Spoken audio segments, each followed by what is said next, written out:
know, you can learn a lot from Lego about being a better servant for God. So let's build something really cool out of our Lego. Dude, this is ridiculous. What can you do with one piece of Lego like that? Let's see. We could maybe make like a, oh, this is a fridge. Or it's a lunchbox. Or it's a swimming pool. This is ridiculous. You can't do anything with one piece of Lego. Dave, we need some more Lego. Where's the rest of our Lego? I apologize, all right? You know, it's kind of a low budget production and we need a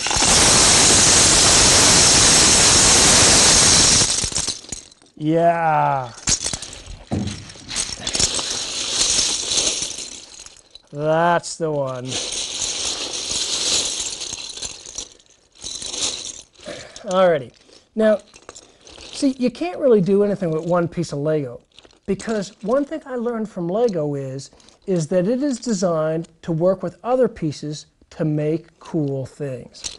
So what we learn is this, is if you want to build and accomplish something really cool, you need to work with other people. You can't be all by yourself. Take a look at this. Come on in, look. Here's a couple of pieces of Lego. Notice how they're all built, like they got all these little circly knobs in the top, and they've got all these kind of like grooves and holes in the bottom, and they work together. They're built, they're designed to work together. I don't know, it was some sort of card-carrying genius who designed Lego in the first place because you can put them in all different angles and it's like, that's just so cool, and stack it up and build it. And you can build so many cool things. You can build all sorts of shapes because I learned that Lego is designed to work together. But listen, physically Lego is designed to work together. Spiritually, we as believers are designed by God to work together.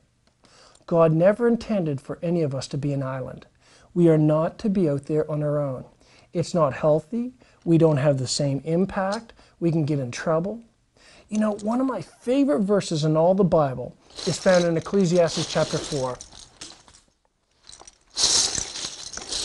And it says in Ecclesiastes 4, verse 9, it says, "Two are better than one because they have a good return for their work." So the Bible says that two people working together is better than just one because they get more done. And really, to be honest, they get more than twice the work done. They're more efficient than that. It says if one falls down, his friend can help him up.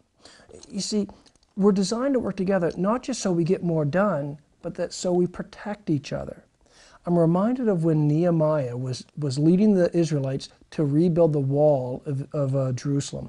And they were building the walls up, and there was people who were watching to keep the people safe while other people were building, and they were working as a team. They could have never built that wall in the amount of time that they did, but when they worked together, they did amazing things for God.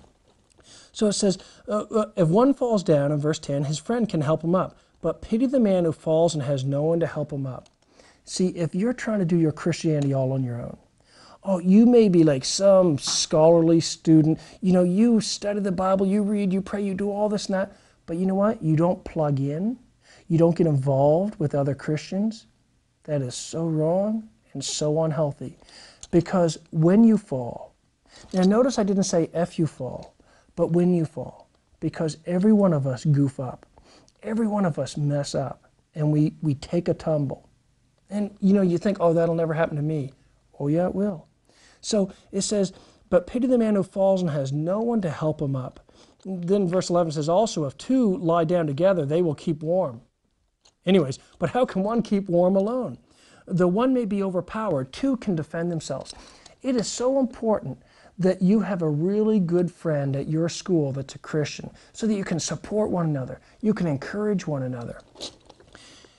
And then it says, a cord of 3 strands is not quickly broken. You know what? It is so vital that you as a Christian get plugged in. You need to be plugged into a youth group. You need to be plugged into a local church. You need to be plugged into a small group. You need to have a group of other believers that you are there together, encouraging one another, supporting one another, and serving together. Because God has designed us to work together. It would be ridiculous for you to try to do your Christianity all on your own. It would be just as ridiculous as if you're going to try to build something amazing out of one piece of Lego. Doesn't matter what piece it is. Doesn't matter what color. Doesn't matter how fancy it is. One piece of Lego by itself is useless. But when it works together in a team, it can build amazing things. That's the same thing with us. You know, some people are out there and they think, I don't need to go to a church. Or if I go, I only need to go every so often. No, the Bible says that we should never stop meeting together the way some people do. But we should meet together even more and more as we see the day of the Lord approaching. It is so vital that you are regular in going to church and going to a small group and getting together with other Christians. And you do it to support one another, encourage one another, help one another, grow together with one another, and serve together. Because a team of servants working together can accomplish way more than one person by themselves.